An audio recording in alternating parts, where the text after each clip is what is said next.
Hi, this is Charlie Pantano. I'm the emissions engineer for Eastern Manufacturing, otherwise known as Eastern Catalytic.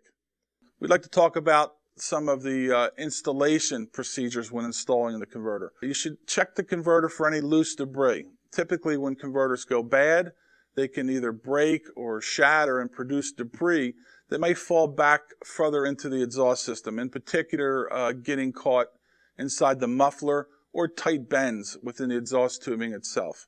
So it's very important after removing the converter to look down the exhaust tubing either with an inspection light or actually tap on the exhaust system with a mallet, rubber mallet, or sand hammer to make sure you've found all the debris.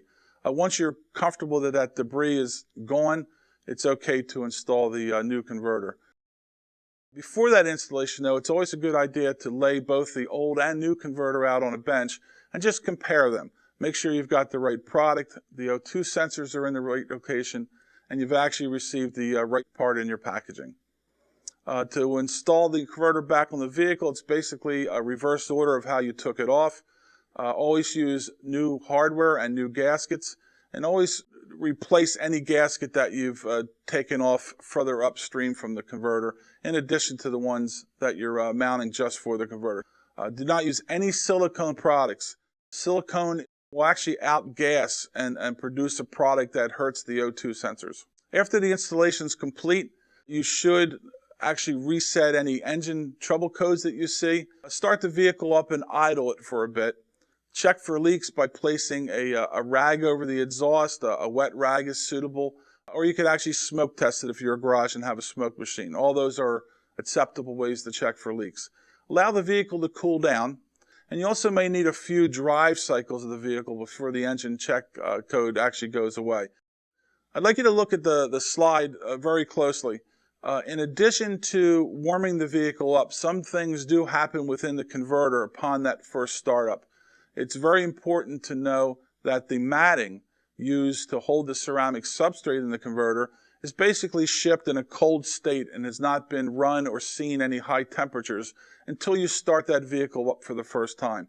The matting's designed to hold the ceramic substrate, but it does require some temperature or heat to actually expand the matting and remove some of the polymers that are inside of it. This chart basically represents what happens the first time you start a vehicle. The lower graph on the chart that you see declining and then rising up is exactly what happens when you start the vehicle for the first time.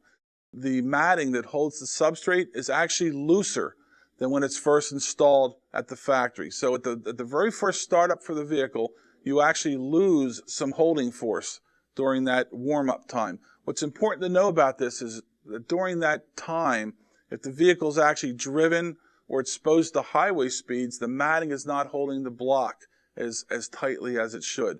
And you really risk a portion of the drive time where that block could come loose.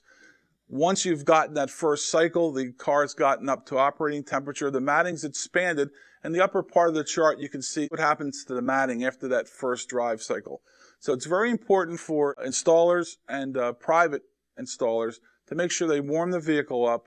If you have the time, do it a couple times, and then finally deliver the car to the customer, and it should provide long-term use on the highway.